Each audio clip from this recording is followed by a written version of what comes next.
Hello aspirants and welcome to my UPSC journal. हम कर रहे हैं फ्री एनसीईआरटी सीरीज, जिसमें आज हम कवर करने वाले हैं history NCERT class 6 chapter number 10। Chapter का नाम है न्यू एम्पायर्स एंड किंगडम्स। तो चलो फिर ये लेक्चर स्टार्ट करते हैं। तो इस चैप्टर में हम स्टार्ट करेंगे विद समुद्रगुप्त। समुद्रगुप्त एक वेरी फेमस रूलर थे ऑफ गुप्ता डायनेस्टी।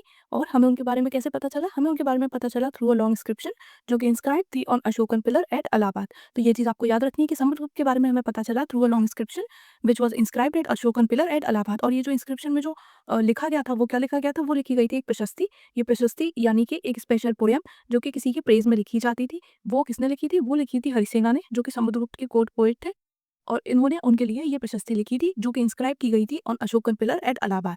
ठीक है, इसमें उन्होंने किंग की प्रेज की थी in glorious terms, in glowing terms. इसके अलावा उन्होंने समुद्रगुप्त को डिस्क्राइब किया था एज इक्वल टू गॉड, यानी कि भगवान के बराबर। तो ये थी उनकी प्रशस्ति जिसमें उनकी बहुत तारीफ की गई थी, उनकी प्रेज की गई थी, और यही इंस्क्राइब थी इन अशोकन पिलर एट इलाहाबाद। यहाँ से हमें पता चला अबाउट समुद्रगुप्त। इसके अलावा हरिसेना ने 4 डिफरेंट टाइप ऑफ रूलर्स के बारे में बताया, और ये बताया कि कैसे समुद्रगुप्त उनके साथ पॉलिसीज रखते थे अपनी। ठीक है, तो सबसे पहले जो थे वो थे आर्यवर्ता।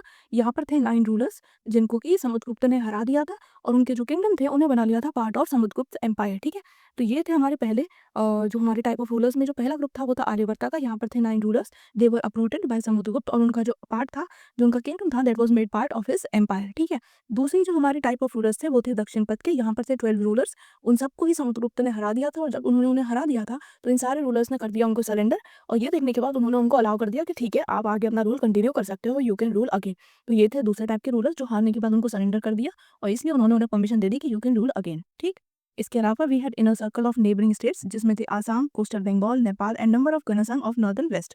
ठीक है, ये लोग क्या करते थे? ये ऑलरेडी उनकी सुप्रीमेसी मानते थे, उनको पावरफुल मानते थे, उनके ऑर्डर्स फॉलो करते थे, टाइम टू टाइम ट्रिब्यूट देते थे, और साथ में उनके कोर्ट्स भी अटेंड करते थे। तो ये थे third type of rulers. Number 4 थे हमारे रूलर्स ऑफ आउटलाइंग एरिया, जो थे descendants of Kushanas and Shakas, और इसके अलावा रूलर ऑफ श्रीलंका। ठीक है, ये लोग भी उनको अपने उनकी सुप्रीमेसी मान चुके थे। They also surrendered to him, और साथ में वो क्या करते थे? वो ऑफर करते थे देयर डॉटर्स इन मैरिज। तो ये थे 4 तरह के रूलर्स। एक जो नहीं मानते थे, तो उन्हें हराने के बाद उनका किंगडम अपने एम्पायर में जोड़ लिया समुद्रगुप्त ने।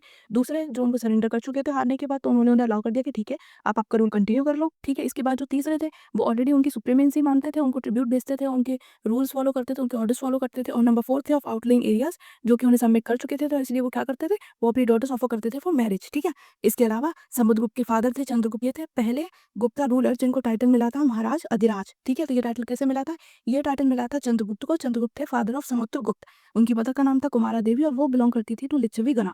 इसके अलावा समुद्रगुप्त के सन का नाम था चंद्रगुप्त सेकंड, और उन्होंने हराया था शाकास को। तो ये सारा कुछ ही हमें जानना है अबाउट समुद्रगुप्त। तो ये सारा कुछ याद रखना, फादर, मदर, सन, इन सबके नाम, प्रशस्ति, कोर्ट पोएट, ये सब कुछ आप याद रखना। Now we will learn about Harshavardhana. तो हर्षवर्धना किंग बने थे थानीसा के। कब बने थे?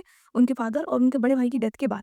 इसके बाद उन्होंने अपने किंगडम को और एक्सपेंड किया। उन्होंने कन्नौज को टुक ओवर किया, उसके बाद मगध को, उसके बाद बंगाल को। इसके बाद वो चाहते थे कि वो डेक्कन की तरफ भी जाए, लेकिन वहां पर उन्हें जो पुलिस्किन सेकंड थे, जो कि चालुक्य किंग थे, उन्होंने उन्हें रोक दिया, तो वो डेक्कन की तरफ आगे नहीं जा पाए।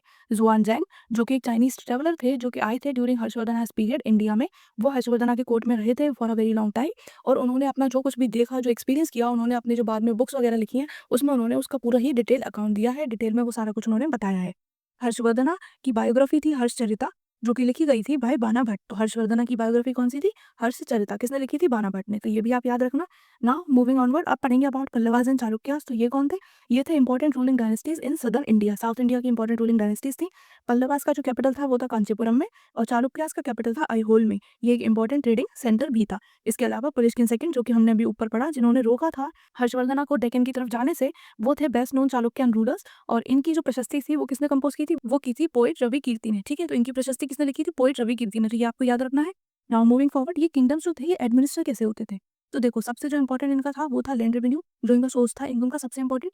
इसके अलावा इनके कुछ कुछ पोस्ट थी जो कि हेरिडिटरी थी, यानी कि एक फैमिली में ही वो आगे ट्रांसफर होती जा रही थी। उस पोस्ट पर जो लोग रहते थे वो एक ही फैमिली के रहते थे, फादर देन सन देन उनका बेटा, लाइक दैट। तो ये हेरिडिटरी हो गई। जैसे कि होती है हमारी post of chief judicial official, इनको हम वहाँ दंड न्याय भी बोलते थे। इसके अलावा कुछ लोग ऐसे भी थे जिनके पास एक से ज्यादा ऑफिस थी, यानी एक से ज्यादा पोस्ट थी। इसके अलावा जो इंपॉर्टेंट लोग थे लोकल एडमिनिस्ट्रेशन में, उनकी भी चलती थी। इंपॉर्टेंट लोग कौन थे? जैसे कि बैंकर्स हो गए, हमारे चीफ क्राफ्ट पर्सन हो गए। तो ये सारे जो चीफ इंपॉर्टेंट लोग थे, उनकी लोकल एडमिनिस्ट्रेशन में उनकी बात भी मानी जाती थी। तो ये था कि कैसे वहाँ का एडमिनिस्ट्रेशन चलता था। और जो सबसे इंपॉर्टेंट सोर्स था रेवेन्यू का, वो क्या था? वो था land revenue. Now moving forward, इस टाइम पर जो आर्मी थी वो भी हमें नई तरह की आर्मी देखने को मिली। यूजुअली जो हमने पुराने चैप्टर्स में अभी तक पढ़ा है, हमने यही पढ़ा है कि कोई भी स्टैंडिंग आर्मी नहीं थी, कोई भी प्रॉपरली मेड आर्मी नहीं थी। बट अब क्या था? अब थी वेल ऑर्गेनाइज आर्मी, इसमें थे एलिफेंट्स, इसमें थे चैरियट्स, इसमें थे सोल्जर्स। तो इसमें आपको सब कुछ देखने को मिल रहा था। इसके अलावा ये आर्मी कौन लोग रखते थे? ये रखते थे मिलिट्री लीडर्स। जब भी किंग को ज़रूरत पड़ती थी तो वो लोग किंग को आर्मी प्रोवाइड कर देते थे। और ये जो मिलिट्री लीडर्स थे इनकी कोई पेड सैलरी नहीं होती थी। किंग इन्हें देते थे लैंड ग्रांट्स, ठीक है? तो वो इन्हें ज़मीन दे देते थे ग्रांट में, और वहाँ से जो रेवेन्यू मिलता था इन लोगों को, किनको? मिलिट्री लीडर्स को, उसका यूज़ करके ये अपनी सोल्जर्स और अपनी आर्मी को मेंटेन करते थे। जब भी किंग को ज़रूरत पड़ती थी वो उसे प्रोवाइड कर देते थे। तो इसीलिए किंग ने इन्हें दे रखा था लैंड ग्रांट्स, ताकि ये सारा कुछ मेंटेन कर पाएँ। अब देखो हमारे सदर्न किंगडम में ना कुछ असेंबलीज़ थी, यानी कि कुछ लोगों के ग्रुप्स, कुछ ऑर्गेनाइजेशन थे। तो उसमें सबसे पहला है सभा। सभा किनकी असेंबली थी? ये थी ब्राह्मण लैंड ओनर्स की असेंबली। जो लोग ब्राह्मण थे और वो लैंड ओनर्स थे, उन लोगों ने एक अपनी असेंबली बना रखी थी जिसका नाम था सभा।